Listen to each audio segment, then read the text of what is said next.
Woo! Socialism! Let's go. Well, our economy is still in the crapper, and we're failing as a nation. And as you see around the world, there are problems. Now, what is this all about? Well, this is basically all about capitalism in decay. And as Lenin once famously said, fascism is only capitalism in decay. That's exactly what it is. But this fascist economy that we now have is not called fascism as we had back in the era of Hitler, but it is fascism by the corporate society that we have. Now, as you may be wondering about the arguments that happened in Wisconsin and everything else like that, and how we almost got to have a Democratic Senate, we did not because we failed by one chair. Now, we may have had a chance then. We may have had a chance now.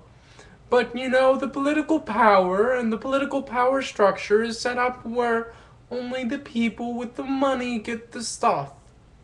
And unfortunately, the Republicans had most of the money and they got what they wanted. It might have not been exactly all because of the corporations, but it was because mainly the corporations had that money and power. And that is fascism. And that fascism leads us to the certain point of questioning our whole economic system as it was. What is communism?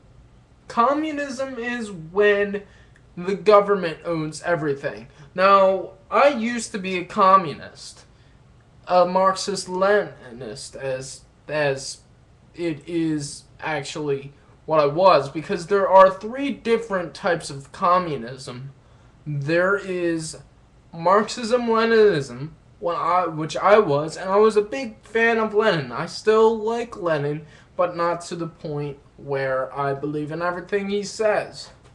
What he basically believed was that socialism, which I will explain later, is the leading point to anarcho-capitalism, or capitalism without a leader.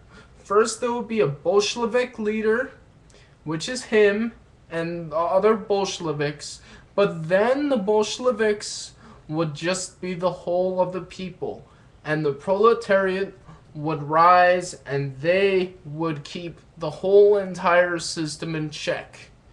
Then there is Trotskyism, which actually adds on to the three different types of communism that I was going to say. Trotskyism is basically the same exact thing as Leninism, Marxism-Leninism, but it puts into perspective that the whole entire world should have a revolution and should be in permanent revolution for the rest of the days. Although I do not agree completely with this theory, I do understand that there needs to be some sort of proletariat revolution, at least right now, and a proletariat stranglehold on what is happening in the government. But his ideology goes directly intact with Marxism-Leninism, except it has to go throughout the whole entire world. Stalinism is the ideology that Russia, which is basically what the USSR was, even after Stalin's rule, Russia should be the one country self-sustained that has communist rule. Although Stalin made it so Stalin had it so the government had a dictatorship, which is basically what we have now as corporate society, except it's one person and it's a dictatorship and everybody else is less, where on the flip side of corporatism, what we have now, a lot of people on the very top, the 1%, have all the power while the rest have none. Stalin was a very bad man. He was probably not the best man for the job, and I would have voted for Trotsky in the actual democracy that Bolshevism actually had. It was a one-party system, yes, but I would have been a Trotskyist. Now, finally, there is Maoism. Maoism is basically the whole ideology that Stalinism should take over in China. And China should indeed have a cultural revolution.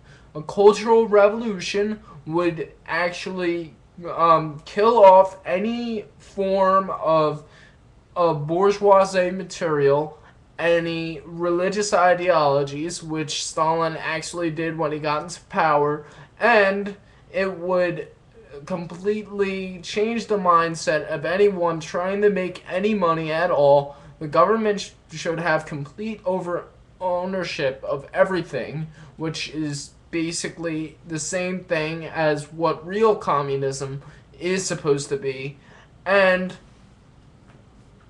nobody would have any chance of gaining any money. It's not the same as socialism going into communism. Socialism is different. Socialism is where there's still a capitalist society, but the drug companies, the pharmaceutical companies, any basic company that is tended to our needs would be controlled by the government. But in this state, the government would not really have that much power. See, they would have power over those things. But at the same time, people would be able to get whatever they want. At least if they paid their taxes, they would be able to get whatever they needed.